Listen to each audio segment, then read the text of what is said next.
Indo-Myanmar anigi marakta lairiba free movement regime FMR asi louthok-tuna border fencing khagat-khiba tarabadi Mizoram ki naha singna khulai paikhat-naba Zo Reunification Organization ZoRO na khanghankhre ngarang Fong Kiba Deccan Chronicle ki pau amada me taratrukta Mizoram ki Samphai district ki manungda laiba Myanmar ga thangnaba Zokhauthar village da pangthokpa miyam ki rally amada ZoRO ki General Secretary L Ramden Laina Rentlaina wa ngangnaduna India laingangna lokhalakliba FMR louthok-nabagi amadi border fencing khagat-nabagi khongthang asi yaningde haina haikrabani adubu hauzik forward central laingak asina karisu paukum pidran lairakli center ki thawong asina makha chatharabadi Mizoram da lairiba naha sing khulai paikhatpa natana atopa pambai leitre haina phongdoki organization asigi president R Sanka waina phongdoki bada karigumba safu amana zofet natraga itik mizo singi unity asi border fencing khagatuna FMR louthok-tuna thugaina bo hotnari Mizoram ki Chief Minister ki advisor ZoRO gina Vice President Oidiba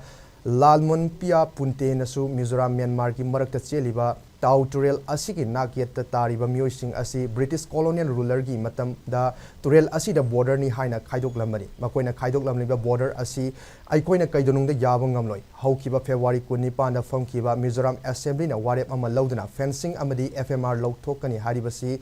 yaningdi haikiba laikre haina phongdorakli